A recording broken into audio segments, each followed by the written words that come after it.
ठीक है।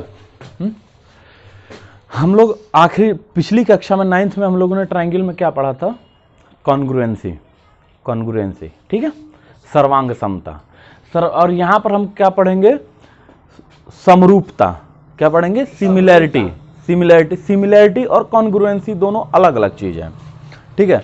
सबसे पहले हम अपना कॉन्सेप्ट क्लियर करते हैं। तो सबसे पहले हम समझते हैं कि समरूपता क्या होता है। समरूप त्रिभुज वे त्रिभुज होते हैं जिनकी भुजाएं और कोण क्या हो?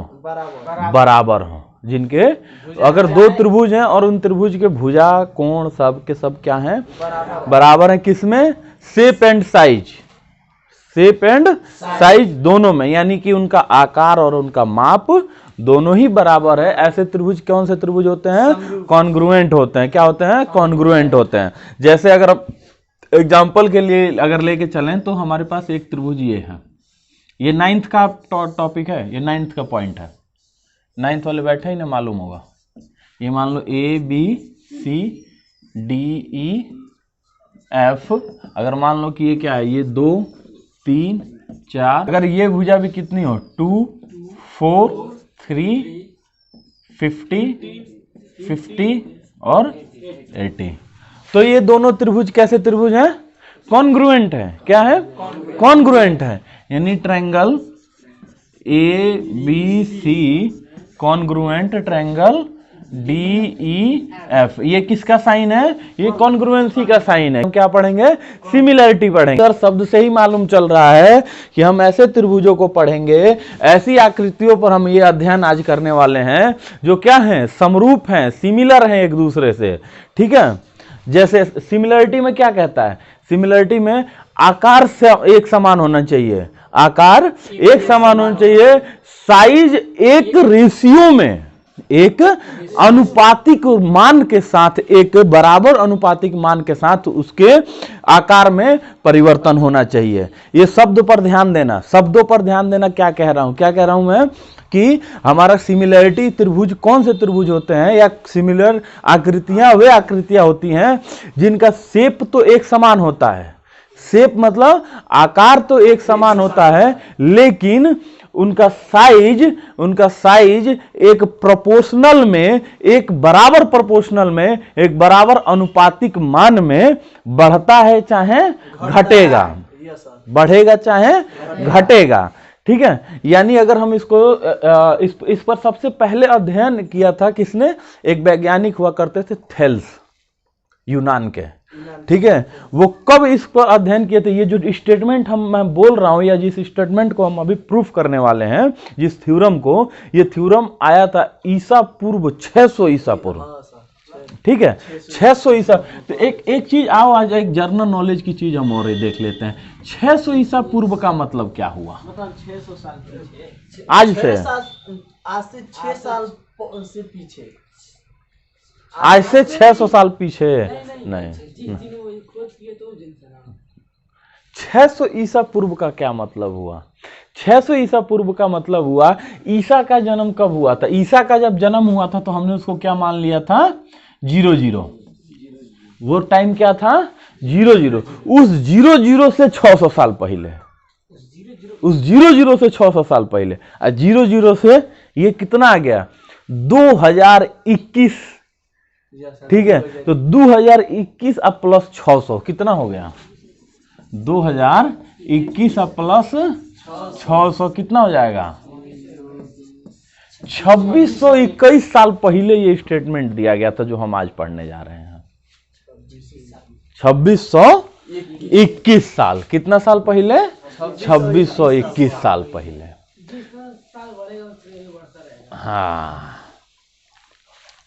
ठीक है। तो थेल्स जो थे उन्होंने ये स्टेटमेंट दिया था, ठीक है। आज हम ये मतलब इस पर स्टडी किया था। इसकी स्टडी के बाद से जो हम अभी स्टडी कर रहे हैं समरूपता का, इस समरूपता का उन्होंने स्टडी किया था। स्टडी करने के बाद उन्होंने क्या स्टेटमेंट दिया था? उन्होंने एक स्टेटमेंट दिया था कि यदि किसी त्रिभुज के किसी भी भुजा को हम आधार मान लेते हैं, किसी भी भुजा को आधार मान लेते हैं, तो उस आधार भुजा के पैरेलल उस आधार भुजा के समांतर बाकी दो भुजाओं को प्रतिच्छेदित करने वाली अगर कोई रेखा हम खींचते हैं तो वो रेखा और वो आधार दोनों अगर समांतर हैं तो उस त्रिभुज को एक रेशियो में बांटेंगे। उस रेशियो को हम लोग प्रूफ करेंगे अभी कि वो किस रेशियो में बांटेंगे। ठीक है, ये कॉन्सेप्ट समझ में आया? समझ में आया कि समरूप क्या होता है? समरूपता समझ में आया? सर्वांग समता समझ में आया? दोनों कॉन्सेप्ट क्लियर हुआ कि समरूप त्रिभुज कौन से होंगे, सर्वांग सम त्रिभुज कौन होंगे। समरूप का तो अभी मैंने उदाहरण ही नहीं दिया, कैसे बोल दिया कि समझ में आ गया? समरूप दोनों का भुजा समान है। अगर हमारे पास एक त्रिभुज है, ये क्या है? ठीक है, और क्या है?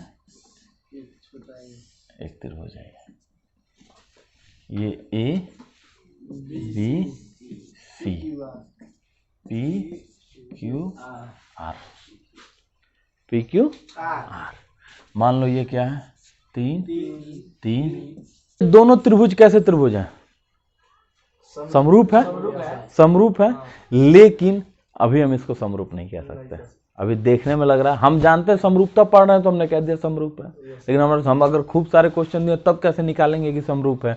तो समरूप निकालने के लिए हमारे पास एक हिंट दिया होगा। क्या दिया होगा? मान लो ये दे दिया 1.5, ये 1.5, यानी देखना सारी भुजाएं जो पी क्यू आर त्रिभुज की हैं, ये सारी भुजाएं एक रेशियो में, किस रेशियो में? हाफ रेशियो, 1/2 के रेशियो में घट रही है कि नहीं घट रही हैं?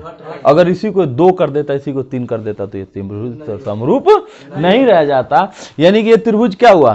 3 के 1/2 के रेशियो में 1/2, ये 1.5 का क्या मतलब हुआ? ये 3 का आधा ही तो है, तो यहां पर कितने के रेशियो में घट रहा है? 1/2 के ही तो रेशियो में घट रहा है ना, 1/2। यानी देखना पी क्यू भुजा से अगर ए बी भुजा को भाग देना तो क्या आ रहा है? 1/2 ही तो आएगा, है? अगर पी आर से ए सी को भाग दोगे तो 1/2 ही तो आएगा। भाग दे के दिखाऊं क्या? नहीं सर। तो ये किस रेशियो में घट रहा है? एक समान रेशियो में घट रहा है। किस में घट रहा है? एक समान रेशियो में घट रहा है। और जब एक समान रेशियो में घटेगा तो ये दोनों त्रिभुज किसके कैसे हो गए? समरूप हो गए। आओ अब इसी पर एक हमारा जो पहला थ्योरम है, थेल्स थ्योरम जिसको बोलते हैं, थेल्स थ्योरम, अनुपातिक थ्योरम, समानुपातिक थ्योरम, इसमें से किसी भी नाम से आ जाएगा। ठीक है, इसमें से किसी भी नाम से आ जाएगा, हमें प्रूफ यही करना है। ठीक है, एक बार देख लो, इधर चित्र बनाते हैं ताकि बराबर दिखता रहे।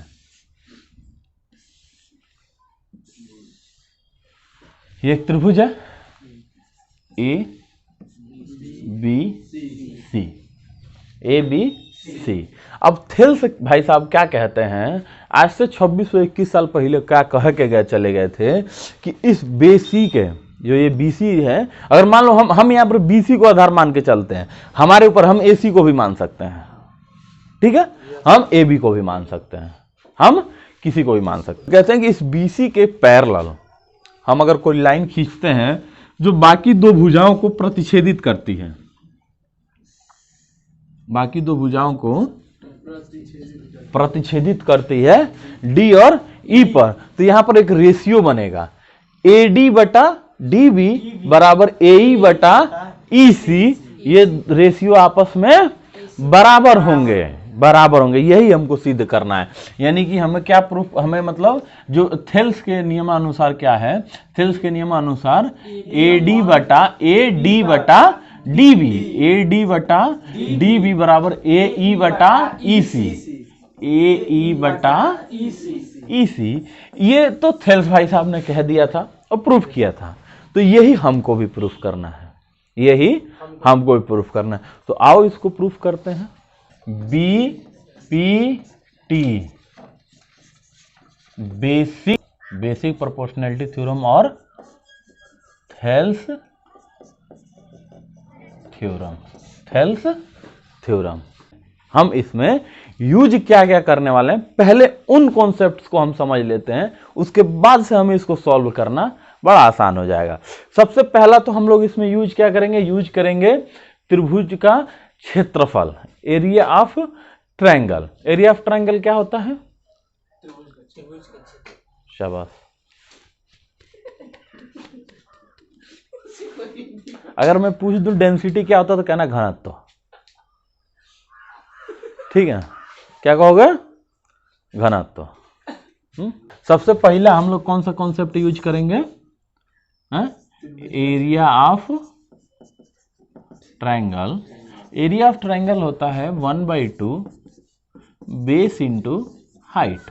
Base into height. अभी यहां पर सबसे बड़ी प्रॉब्लम है कि एक ट्रायंगल का हाइट कैसे हम लोग फाइंड आउट करेंगे? एक ट्रायंगल का हाइट कैसे? तो ट्रायंगल का हाइट फाइंड आउट करने के लिए हम क्या करेंगे? एक ट्रायंगल लिए, ठीक है, ट्रायंगल की कोई भी भुजा लेते हैं, इस ट्रायंगल का कोई सी भी भुजा लेते हैं। मान लो ये ट्रायंगल अगर ए बी सी है और हम भुजा बीसी को अगर लेते हैं तो हमारा बेस क्या हो जाएगा?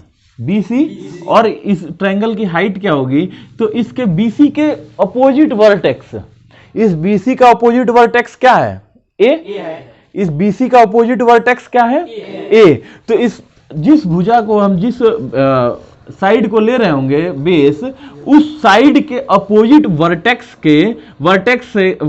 से उस साइड पर परपेंडिकुलर की जो हाइट होगी, परपेंडिकुलर की जो हाइट होगी वही उस ट्रायंगल की हाइट होगी। तो यहां पर हमारा क्या हो जाएगा? अगर हम इस त्रिभुज के लिए लेके चलें तो 1/2 into A B into A M. A M ही तो हाइट है इस ट्रायंगल की, है? ट्रायंगल की हाइट कैसे निकालते हैं? अगर हम ट्रायंगल का जो भी जिस साइड को, ट्रायंगल के जिस साइड को हम बेस लेकर चलते हैं, उस बेस के अपोजिट वर्टेक्स से उस बेस के ऊपर डाले गए परपेंडिकुलर की जितनी हाइट होगी वही ट्रायंगल की। अगर हम यहां पर AC को बेस लेते हैं, AC को बेस लेते हैं तो AC का अपोजिट वर्टेक्स कौन सा है? B। तो B से AC के ऊपर अगर हम कोई ऐसा परपेंडिकुलर डाल देते हैं, BC के ऊपर अगर कोई परपेंडिकुलर डालें और इसका अगर हम नाम दे दें I, तो BI क्या होगा? इस ट्रायंगल की हाइट हो जाएगी। एक तो हमारा ये हो। दूसरा कॉन्सेप्ट हम लोग यहां पर क्या लेंगे? Area of obtuse triangle.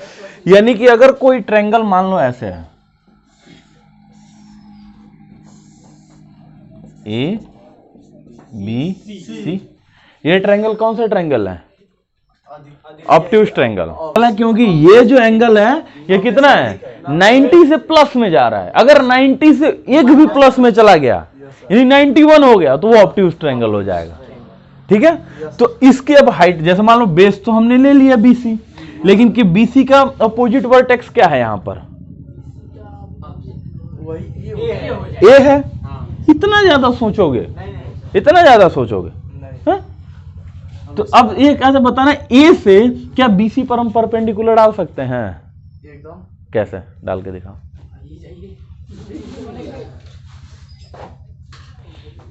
Sir इसका हाइट यहीं पर होगा। तो मैं क्या बोला कि वर्टेक्स से इस पर परपेंडिकुलर डालना, डाल सकते हो? परपेंडिकुलर का क्या मतलब? लंब। लंब। तो क्या ए वर्टेक्स से ए BC पर परपेंडिकुलर हम डाल सकते हैं? सर अरे कुछ भी करो झुक जाएगा। That's point. यही कहलवाना था मुझे। बैठो, यही कहलवाना था कि झुक जाएगा। ठीक है, क्या हो जाएगा? झुक जाए। फिर यहां से परपेंडिकुलर हम कैसे डालेंगे? अब इसकी हाइट निकालने के लिए तो हमें परपेंडिकुलर चाहिए। इसकी हाइट निकालने के लिए परपेंडिकुलर चाहिए। तो अब हम क्या करेंगे कि BC को थोड़ा सा बढ़ा देंगे। BC को थोड़ा सा बढ़ा देंगे। अब A से हम लोग आराम से यहां पर AM हाइट हमने इस पर लंब डाल सकते हैं। BC भुजा को बढ़ा दिया। ट्रायंगल का एरिया निकालने का यही मेथड है। हमने BC साइड को थोड़ा बढ़ाया, BC साइड को बढ़ाया। BC को बढ़ाने के बाद से क्या हुआ? AM से हो सकता है, हो सकता है। तो इसका अगर हमें एरिया निकालना हो तो हम क्या हो जाएगा? 1/2 इंटू बेस हाइट, ये हो जाएगा। अब इसमें हम तीसरा कॉन्सेप्ट क्या लगाएंगे? कॉन्सेप्ट पहले ही बता दे रहा हूं ताकि सॉल्व करते समय तुम्हें परेशानी ना हो। ठीक है, तो देखो अब इसमें तीसरा क्या कहता है? तीसरा एक कॉन्सेप्ट है, दिमाग में बिठा लेना। ये एक ट्रायंगल का कॉन्सेप्ट है। 9th वाले भी 10th वाले भी दोनों के लिए बड़ा इंपॉर्टेंट है। इस चीज का एकदम ध्यान रखना कि दो समांतर लाइनों के बीच, दो समांतर लाइनों के बीच एक ही किसी लाइन को अगर हम आधार मान लेते हैं तो उस आधार से चाहे कितना भी त्रिभुज उन दोनों के बीच में तुम बना लो, सबका एरिया बराबर होता है। जैसे थर्ड कॉन्सेप्ट अगर मान लो दो पैरेलल लाइन क्या है, ये है, ये दोनों लाइन पैरेलल है, ठीक है।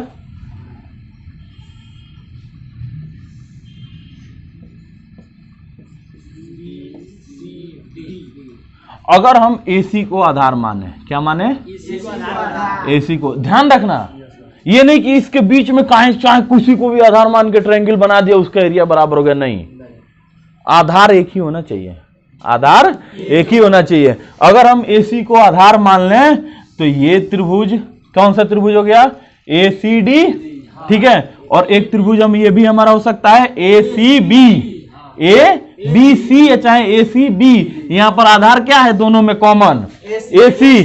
तो इस त्रिभुज का, त्रिभुज 1 और त्रिभुज 2 का एरिया हमेशा बराबर होगा। AC को हम आधार लेके इन दोनों के बीच में हम चाहे ऐसा भी ट्रायंगल बना दें तब भी उसका एरिया एक ही होगा, और चाहे ऐसा भी ट्रायंगल बना दें तब भी उसका एरिया होगा। खाली आधार हमको बदलना नहीं चाहिए, आधार बदलना नहीं चाहिए, पैरेलल लाइन के बाहर नहीं जाना चाहिए त्रिभुज, ठीक है। तीन कॉन्सेप्ट क्लियर। अब हमारा आराम से ये हो जाएगा। मिटा दूं इसको, कॉन्सेप्ट मिटा दूं, ठीक है। ये लिखने के चक्कर में मत पड़ो, वीडियो एडिट कर दूंगा, शाम को ले सकते हो सब। हाँ हाँ, किसी को भी ले सकते हो, यही तो मैं बोला। अगर AC को बेस लोगे तो वर्टेक्स B से हमारा परपेंडिकुलर है, मान वही आएगा, मान नहीं बदल सकता। अरे एक ही चीज का एरिया कैसे बदल सकता है, हा? अगर रीसू गधा है तो क्या कल बंदर तो नहीं हो सकता, रहेगा गधा ही रहेगा ना, दैट्स पॉइंट। मिटा दूं, कॉन्सेप्ट हमने देख लिया कि हम इसमें क्या क्या लगा सकते हैं। अब हम देखते हैं कि हमें प्रूफ क्या करना है। AD बटा DB, AD बटा DB, AE बटा EC। तो एक चीज देखना कि AD जो भुजा है, AD भुजा, ये तो एक ट्रायंगल में आ जा रही है, ट्रायंगल ADE में, लेकिन DB भुजा ये ट्रायंगल में आ रही है। अब इसके लिए हम क्या करेंगे, थोड़ा सा कंस्ट्रक्शन करेंगे इसमें। क्या करेंगे, जो आप बता रहे हैं, हाँ, थोड़ा सा इसमें कंस्ट्रक्शन करेंगे। कंस्ट्रक्शन मतलब थोड़ा सा रचना करेंगे, ठीक है, थोड़ा सा अपनी तरफ से इसमें मॉडिफिकेशन करेंगे। और क्या है, AE भी इस त्रिभुज में आ जा रहा है, लेकिन EC नहीं आ रहा है। तो अब थोड़ा थोड़ा हम इसमें रचना करते जाएंगे और सवाल को बढ़ाते जाएंगे। तो हम कंस्ट्रक्शन क्या कर देंगे, कंस्ट्रक्शन क्या करेंगे कि अगर हम ट्रायंगल ADE का एरिया अगर लेते हैं तो हमें सबसे पहले क्या चाहिए होगा, इस ट्रायंगल की हाइट है, क्योंकि हम तो बेस ले लेंगे, बेस ले लेंगे तो उस बेस के अपोजिट का, जो उस बेस के अपोजिट वर्टेक्स होगा, उस वर्टेक्स से हमें परपेंडिकुलर चाहिए होगा। तो अगर हम लेंगे तो मान लो कि AD अगर हम बेस ले रहे हैं तो AD का अपोजिट वर्टेक्स क्या है, E। तो E से हम क्या करेंगे, एक लंब, एक परपेंडिकुलर डाल देंगे।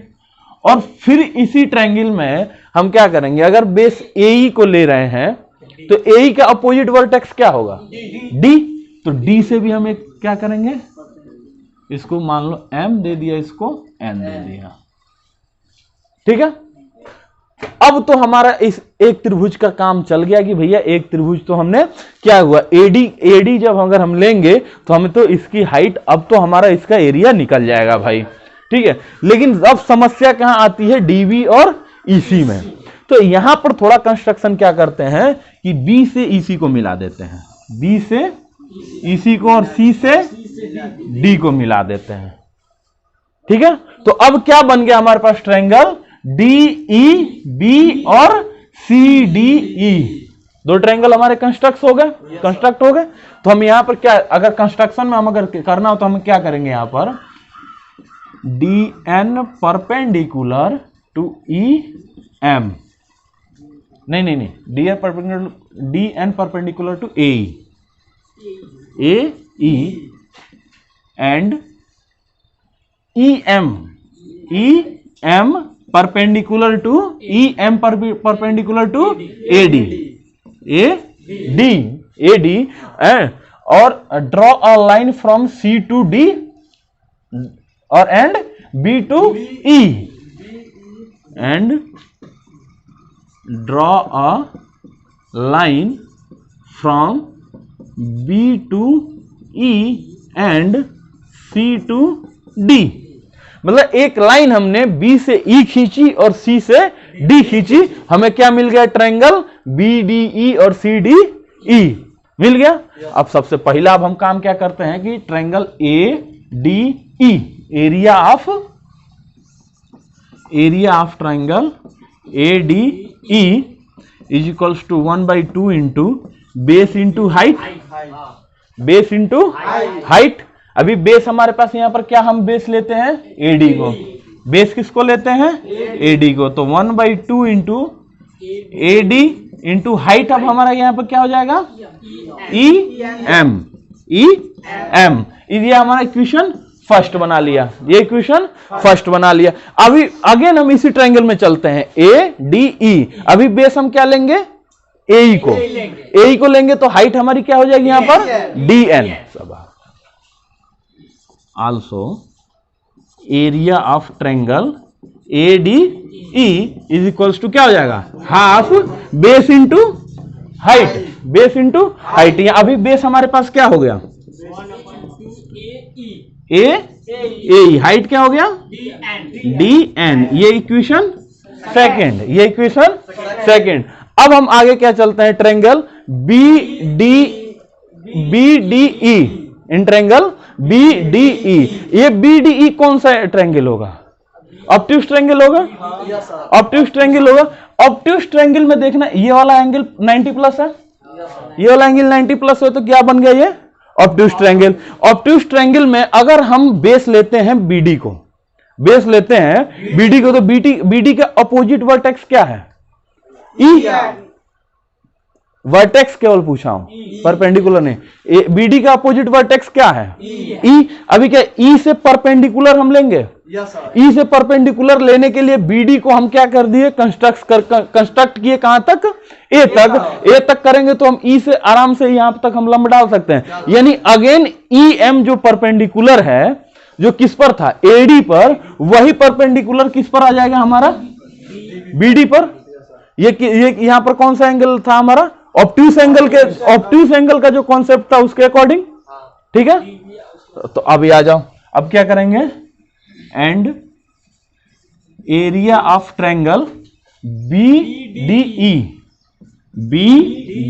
ई इज इक्वल्स टू क्या हो जाएगा? Half 1/2 base into height. तो क्या हो जाएगा? 1/2 बेस क्या लेंगे हम यहां पर?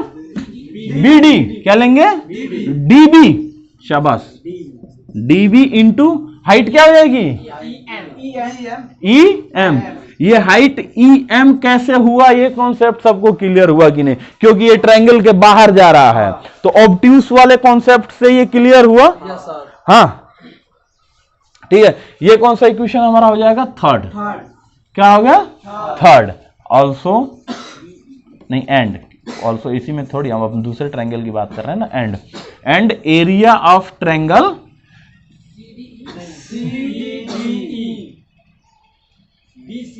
सी डी ई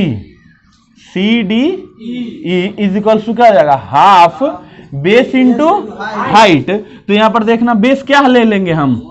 यहां पर बेस क्या होगा? ईसी। बेस क्या होगा? ईसी। और हाइट कितना हो जाएगा? D N. शाबाश मेरे बच्चों, ये कौन सा इक्वेशन हो गया? 4। तो देखना, equation first, equation second, equation third, equation fourth, हमें चार इक्वेशन मिली। इन्हीं 4 इक्वेशन पर अब हमारा सॉल्व होगा। तो देखना, हम सबसे पहले क्या आ रहा है हमारा? एडी। और फटाफट ढूंढो कौन से इक्वेशन में एडी है? फर्स्ट में। फिर क्या है हमारा? अब ढूंढो डीबी कौन से इक्वेशन में आ रहा है? अगर एडी बटा डीबी होगा तो हमारा ये इक्वेशन बन जाएगा कि नहीं? ये वाला। तो फटाक दे क्या करो, फर्स्ट से सेकंड को भाग दे दो। और ऐसे ही देखो सेकंड को फोर्थ से, फर्स्ट को थर्ड से भाग दे दो, सेकंड को फोर्थ से, ये तुम्हारा कंस्ट्रक्शन हो जाएगा। होगा तो मिटाऊं, इधर से मिटाऊं, ये वाला मिटा दूं? हैं? वो तो जाएगा सब। अबे फंसा दूंगा, AD बटा DB और A बटा EC हो जाएगा। फंसा कर देगा, आजा। हम तो कर दे रहे हैं और भाग देंगे तो EM ये को तो कॉन्सेप्ट तुम भुला गए, अभी तो 2 ही कॉन्सेप्ट लगा है, तीसरा कॉन्सेप्ट कहाँ लगेगा? अरे गदावा, तीसरा कॉन्सेप्ट लगेगा, तभी तो 3 कॉन्सेप्ट समझाया हूँ। तीसरा कॉन्सेप्ट क्या समझाया था? तीसरा की हाँ जो ये वाला कह रहे बोल, हिंट तेरे को दे रहा हूँ, ये वाला क्या डांस थोड़ी कर रहा हूं मैं, हिंट दे रहा हूं। ठीक है, 2 पैरेलल लाइन में यदि किसी एक लाइन को बेस लेते हैं, यदि किसी एक लाइन को आधार लेते हैं, तो उस आधार पर बने हुए उस दोनों रेखाओं के बीच जितने भी ट्रायंगल बनेंगे उनके एरिया क्या होंगे? बराबर होंगे। गधा तुम लोग ये भूल जाता है, इसीलिए हम वीडियो बना रहे हैं ताकि तुम 4-4-5 बार जाके एक ही लेक्चर को देखो। ठीक है, कॉन्सेप्ट क्लियर होना चाहिए, कॉन्सेप्ट क्लियर होना चाहिए। देखो अब क्या करो, by equation first divided by equation third, तो ये क्या हो जाएगा? एरिया ऑफ ट्रायंगल ADE, और थर्ड क्या है? Area of triangle BDE is equals to half into AD into EM बटे, तुम लोग को बोर्ड पे दिख नहीं रहा, बोर्ड पे तो काहे नहीं टक टक बोल रहे हो? हैं? क्या है ये? बोलो। Half into DB into EM, जो कॉमन चीज है वो कट जाएगा, हाफ से हाफ, EM से EM, कितना बच गया? AD अपन, ये कौन सा इक्वेशन क्या होगा? By equation second divided by equation 4। Equation second क्या है? Area of triangle ADE upon area of triangle CDE is equals to, बोल दो, half into AE into DN upon half into EC into DN। Common चीज cut जाएगा, क्या बच जाएगा? AE upon EC, समीकरण 6। अब क्या करेंगे यहां? तो अब देखो, अब यहां पर क्या है? हाई दोनों हमको बराबर करना था तबे ना, लेकिन हाई दोनों का बराबर है? नहीं है, अब फंस गए। अब यहां लगाएंगे तीसरा कॉन्सेप्ट। क्या लगाएंगे? तीसरा कॉन्सेप्ट। देखना, CDE और BDE, ये किसके अंडर बन रहा है? BC और DE, जो दोनों क्या हैं? समांतर हैं, और इन दोनों त्रिभुजों का आधार क्या है? तो इन दोनों त्रिभुजों का एरिया क्या होगा? बराबर होगा। तो ये एरिया ही तो है, एरिया है। तो हम यहां पर क्या लिख देंगे? चूंकि triangle CDE and triangle BDE दो समांतर रेखाओं BC और DE के मध्य तथा समान आधार DE पर बने हैं। अतः इनका एरिया बराबर होगा, एरिया बराबर होगा। अतः area of triangle CDE is equals to area of triangle BDE। BDE ये इक्वेशन 7। तो देखना ये और ये बराबर हो जाएगा दोनों, और जब ये और ये दोनों बराबर हो जाएगा तो इसका मतलब कि ये भाग और ये भाग दोनों बायां पक्ष बराबर हो जाएगा, और जब बायां पक्ष बराबर हो जाएगा दाहिना पक्ष बराबर हो जाएगा। डायरेक्ट लिख दूं, डायरेक्ट लिख दूं, कोनो दिक्कत? डायरेक्ट लिख दूं तो यहां पर क्या लिखेंगे, बाई इक्वेशन 5, 6 एंड 7 AD बटा DB बराबर AE upon EC। And proved।